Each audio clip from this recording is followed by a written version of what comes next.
Warning, there are minor spoilers in this one. If you've played Space Marine 2, one thing we can probably all agree on is how well Saber handled Tyranids and how amazingly faithful both to the tabletop and general established lore they've been represented. When the first trailers came out showing off in-game combat against Tyranids, I was sold that this game was going to be a must-play for me. But one thing I've definitely noticed is that if you're not already into 40k or you don't know much about certain things that are in the game, the narrative glosses over a lot and kind of expects you to know what's what. So if you've been wanting to learn more about Space Marine 2's first main enemy, the Tyranids, you've come to the right video, baby, because I'm gonna go all over the ins and outs of those weird, freaky bug boys. Obey my cat! Hit the subscribe button. Alright, so let's start with the big picture perspective. Literally, what are Tyranids? First of all, they look like an H.R. Geiger and H.P. Lovecraft collaboration, and they decided on a theme of bugs. Really big bugs, and lots of them. Tyranids are an alien species that originates from somewhere outside of the Milky Way galaxy, which is where pretty much all of Warhammer 40,000 takes place. They're a voracious race, literally consuming all organic matter at a planetary scale, invading and stripping bare any planet that is unfortunate enough to be in their path. So basically Galactus from Marvel Comics, except if he was a lot of bugs. As an extragalactic race that also doesn't communicate with any of the sentient beings in the Milky Way galaxy, such as humans, unfortunately relatively little is known about them in a sense of cold hard facts. But here's what we do know. Tyranids seem to be a completely spacefaring race, roaming galaxies in gargantuan units called hive fleets, with a singular goal in mind: consuming all biomatter. Through their consumption, they break down everything and absorb their victims' DNA, making it available to something called a Norn queen of a hive fleet. This queen reproduces Tyranids in all forms through what is essentially natural cloning, and with harvested DNA can force evolutionary adaptations in new Tyranids to build armies intentionally crafted to annihilate a specific enemy as quickly as possible. Individual Tyranid units are called bioforms, and their unique adaptations referred to as biomorphs. Tyranid bioforms can come in all shapes and sizes, from massive Titan-class size horrors to literal microscopic toxins and everything in between. As I said earlier, Tyranid reproduction is done through what is basically natural cloning, and the interesting thing about Tyranids is that literally all their technology is entirely biological and organic. Their ships that they travel the stars in are organic, and Tyranids achieve faster than light travel by using a small guide ship that has incredibly sensitive spines on it that can sense a vast variety of different sensory inputs, including sources of strong gravitational pull. These guide ships, known as narvals, are then able to use that source of gravity to somehow distort space and allow the hive fleet it's guiding to the location at a rapid pace. The further they are from the target gravity center, the faster they travel, meaning that as they get closer, the rate of speed they move gradually slows. This means that Tyranids overall don't travel large distances of space as quickly as warp travel, but they also avoid the threat of getting lost in the warp, attacked by demons, accidentally stumbling into a Chaos God's direct domain, and other terrifying consequences, so you know, probably overall a win. Hive fleets themselves are enormous. Beyond enormous, honestly. Each hive fleet has at least billions of individual Tyranids at their disposal, and Tyranids are incredibly formidable not only because of their unstoppable numbers, lightning-paced evolutionary adaptations to give them advantages over each specific enemy species they face in battle, or their sheer ferocious appetite and killing power. No, what makes Tyranids most frightening is that they are all psychically connected to allow for instant and fluid execution of battle tactics through something called the hive mind. Alright, so I'm going to start with an analogy because the Tyranid hive mind is weird. Think of the hive mind itself as the internet, a comprehensive sum of knowledge and experience that also allows for instant mass communications to individuals who are connected to it. Obviously, for us humans, we access the internet through our capable devices, which in this example, the devices themselves are going to be our stand-in for what are known as non-synapse Tyranids. Non-synapse Tyranids are the bioforms that make up the vast majority of the Tyranid species in numbers, but they are not inherently psychic and cannot directly connect to the hive mind by themselves. Just like your cell phone can't automatically access the internet by virtue of having its power turned on, you have to access either Wi-Fi or a cell tower that acts as your connection point to the internet. These types of Tyranids includes creatures like hormagaunts, termagants, the spore mines, and smaller threat enemies. But even some of the larger and most threatening among their ranks are also non-synapse creatures, like the Carnifex. And also this one surprised me, but lictors are also non-synapse. For non-synapse Tyranids, what this means is that if/when they are not actively connected to the Tyranid hive mind, they naturally behave like wild animals, acting purely on instinct, roaming and seeking prey on their own. They display no higher intelligence, tactical reasoning, or coordination on their own. The way non-synapse creatures connect to the hive mind is through being psychically mind-controlled by a Tyranid synapse creature. Synapse creatures are capable of higher thought and tactical reasoning beyond just animalistic instincts because they have a direct psychic connection to the hive mind. How powerful or smart each type of synapse creature is varies from bioform to bioform. Warriors, for example, exude a fairly small area of psychic control which they use over hormagaunts and similar smaller bioforms to direct enemy attacks, compared to something like, say, the Hive Tyrant, which acts as more of a general through which major orders and objectives are given to massive swarms on something closer to a planetary scale. This is why when the Hive Tyrant is killed in the Operation Decapitation, the Tyranid threat within the city is eradicated and all the Tyranids drop dead at once. The psychic shock caused by the severing of the connection from the hive mind to non-synapse creatures when the Hive Tyrant was killed has ramifications. Depending on the source, whether it be a codex for rules on the tabletop game, a Black Library novel, or other video games, non-synapse Tyranids will flee battle, revert to animalistic instinct and start attacking everything, even each other, or if the psychic backlash is strong enough when their controlling synapse creature dies, it can shock them so badly that they also die from the sudden severing to the hive mind. So when we see these Tyranids drop dead at once the Hive Tyrant is gone, that's actually completely within the realm of possibility and not just exclusively a mechanic to end the mission without us having to continue fighting feral Tyranids. The concept of the hive mind is fascinating in and of itself. Watching massive swarms of gargoyles in formation as if they're acting as one entity is truly a sight to behold. Like I said at the start of the video, seeing how Saber put so much care into crafting Tyranid swarm movements is part of what sold me on this game. It's incredibly faithful to 40k lore and is the best demonstration of bringing Tyranids to life that I've seen in any 40k media,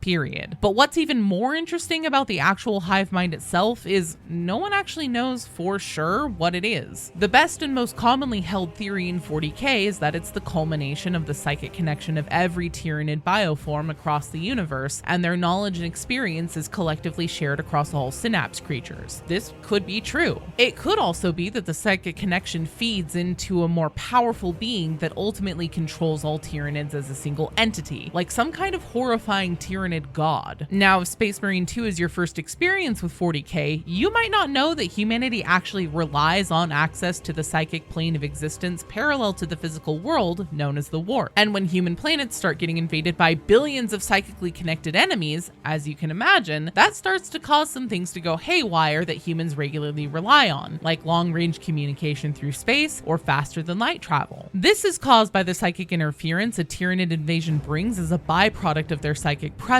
known as the shadow in the warp. In addition to the shadow cast in the warp by the Tyranids, demonic forces are now poised to attack anyone who opens their minds to the warp. The warp is a plane of existence that exists parallel to the physical world in the 40k universe. It's where the chaos gods and their demons reside as non-physical beings, and it's a dimension of pure psychic energy. Humanity uses the warp to make faster than light travel possible by way of punching a localized hole in reality and then literally traveling through what is essentially a psychic hell to their destination, where they then punch another localized hole back into the physical realm and come out the other side. It's essentially, for all intents and purposes, magic. Human souls are actually pieces of warp energy that are allowed to exist in the physical world because they're contained inside of human bodies. And psychers are individuals with such strong souls that they can manifest the magic of the warp in reality and use it. They are also the only ones who can send psychic messages across the vast wasteland of space between each other, and these people who are used to do this are called astropaths. The shadow in the warp is the disruption of the ability to effectively access and and use the warp for humans and the agents of chaos when a mass of Tyranids are nearby, ranging up to many light years of space. For Imperial organizations like the Astra Militarum, it means the psychic messages asking for help and support to help fight the Tyranids invading and consuming a planet can't be sent, and even if they could, no help could arrive for a very, very long time because warp travel into the immediate space to bring said support would be impossible. Psykers have their powers disrupted at best, and at worst, their heads explode from the overwhelming noise of billions of indecipherable psychic minds screaming at them constantly. Even your everyday person who, remember, has a soul that is warp energy inside of their bodies can experience effects ranging from anxiety to full-blown insanity. This is why Titus and the Ultramarines need the Hive Tyrant to be killed before they can even attempt to send a message to their chapter master, but it's still impossible because the Hive fleet itself is present in their surrounding area of space. Concerning Chaos, Tyranids and Chaos would fight each other like we see them do in the game because they're literally diametrically opposed to each other. Chaos gods and their demons feed off psychic energy in the form of sentient species emotions and have no true physical form. Tyranids disrupt psychic connections and need to constantly consume biomatter. So Tyranids deny Chaos the energy it needs to draw strength or even sustain itself and prevents them from entering physical reality, sometimes. And Chaos has no physical form for Tyranids to consume, meaning that they expend a lot of energy and resources for absolutely no gain. The shadow and the warp hampering communication and faster than light travel for humanity, as well as sometimes reducing the effective access heretics have to the warp, are all important features putting a stranglehold on a world during any form of Tyranid invasions. What is the typical progression of a Tyranid invasion when it comes to devouring a world? There's generally three main ways an invasion begins. Way number one is through something called a gene stealer cult. A gene stealer cult is formed on a planet, which is where a very specific type of Tyranid infects human beings with Tyranid DNA and effectively instantly causes a mutation in them that then gets passed down through generations, causing a massive amount of human Tyranid hybrids to begin to populate a planet that all have a latent psychic connection to each other. This is not a connection to the Tyranid hive mind, because gene stealers are actually non-synapse creatures, but instead it is a unique latent psychic connection to each other and the original infecting gene stealer called a brood lord that the hybrid members of the cult themselves aren't even aware of. Once the cult reaches a large enough size over a span of time that can be anywhere from a range of months to centuries, that psychic connection grows powerful enough to be heard by the Tyranid hive mind, dispatching a massive hive fleet to the planet to consume all the biomass it contains. Way number two a Tyranid invasion usually begins is that a planet of life forms happens to be unlucky enough to be in the path of a hive fleet traveling through space and gets consumed. Option number three for how a Tyranid invasion typically begins is that an object or an event that emits a powerful enough psychic signature gets the attention of the hive mind, and a psychic energy typically means consumable life forms, so they move in. This is actually how Tyranids end up coming to the Milky Way galaxy in the first place in Warhammer 40k lore. During the Horus Heresy, which took place in the 31st millennium, so 10,000 years before 40k, a Necron device known as Pharos that acted as a beacon for warp travel was overloaded to prevent capture by the forces of chaos. The massive psychic disruption this caused is actually the reason why Tyranids were even compelled to come to the Milky Way galaxy in the first place. Interestingly, it does seem most likely that the presence of the mysterious energy source used for Project Aurora is what has called Hive Fleet Leviathan to the system where Space Marine 2 takes place, as the sequence of events and how quickly the invasion escalates is much faster than typical invasions. We actually know this because the game gives us a timeline of how many days have passed since the beginning of the invasion throughout the campaign, and the total main story takes place over 7 days. Now that being said, just because the Hive Tyrant was killed doesn't mean the invasion is over. Most likely, far from it. Remember, the Tyranid's sole objective is consumption of biomass to sustain themselves and their massive hive fleets. So, as long as there's enough organic matter to consume on these planet surfaces in the sector, and the Imperium of Man doesn't kill enough existing Tyranids for the hive mind to consider the attack a net loss, the slaughter will likely continue, which means we're probably not done fighting these fearsome foes. In fact, we may even see new Tyranid units enter the picture. But before we look at what types of Tyranids haven't shown up yet, let's do a quick overview of the units that are already in the game. Hormagaunts, smaller melee combat-focused Tyranids that are non-synapse creatures, typically directed by a warrior near them. Termagants, these are the range combat version of Hormagaunts. They have a specific biomorph loadout, which is a gun called a flesh borer. Fun fact about the flesh borer, it actually shoots live blind beetles that dig through an enemy's armor and into their flesh, which is actually what causes the damage. Isn't that fucked up? Leave a comment down below about how fucked up that is. Tyranid warriors. These are synapse creatures that are most often seen in groups with Hormagaunts and Termagants. They're taller, have bone swords and whip biomorphs for melee combat, and for range can carry around guns called venom cannons and barb stranglers. Spore mines. These living mines seek out life forms and then explode in proximity to anything that isn't a Tyranid. Ripper swarms. The tiny gnawing tides of leech-like Tyranids that can attack you in mass. They also do the majority of consuming biomatter on planets. Gargoyles. These are basically flying termagants. Zoanthropes. Synapse creatures specifically crafted as powerful psychers. Not only can they empower and control many non-synapse creatures in their zone of influence, but they can also blast you with mind bullets! Lictor.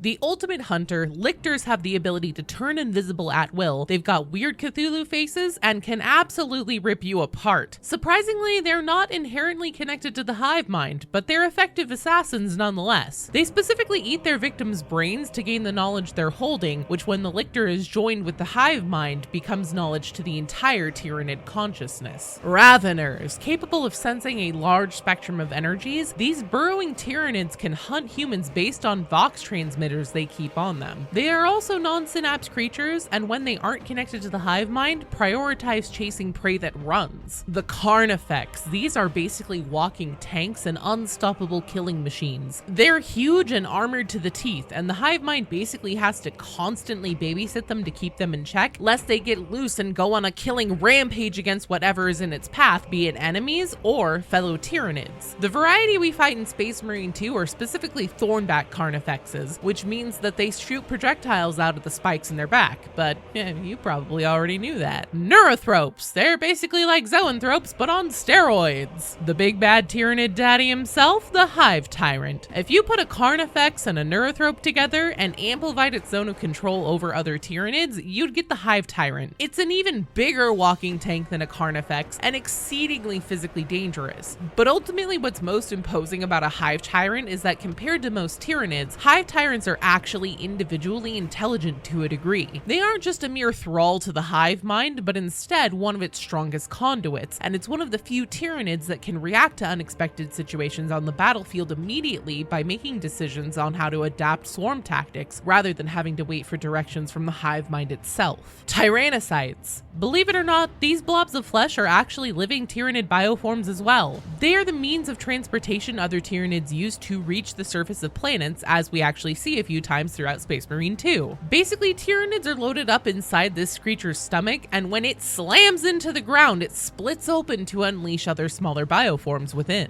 Okay, now that we know all about the Tyranids that are in Space Marine 2, what are the official current Tyranid models that we haven't seen? Gene Stealers, creatures that are made specifically to infiltrate populated planets and infect the sapient species there with Tyranid DNA, leading to a massive population of Tyranid hybrid beings, which eventually lures a hive fleet to the planet for devouring. Broodlord, this is the first gene stealer on a planet that leads an invading horde. Tervagon, a big bad brood mama of termagants. Harpies, large winged Tyranids that are delicate due to their hollow bodies, but can make your head explode with its scream. Winged Hive Tyrant.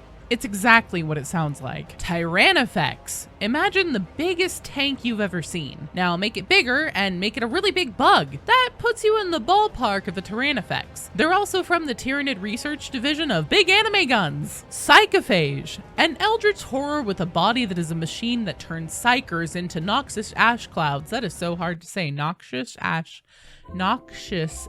cloud. Psychophage. An eldritch horror with a body that is a machine which turns psychers into noxious ash clouds that will split your mind open and show you God. You do not want this. Neurogons. If Synapse creatures are like your in-home router connecting you to the internet, then Neurogons are most like Wi-Fi extenders. Norn Assimilator. Tyranid warriors that are specifically designed by a Norn queen to get rid of anything she finds particularly annoying on the battlefield. If you see one of these, you know you're doing your job purging the Xenos correctly. Also, you know you're probably about to die. Von Ryan's Leapers. #1 throwers of Tyranid surprise parties. They're basically Hormigons that specialize in ambushing and hunting in packs. Neurolictor. A psychic lictor.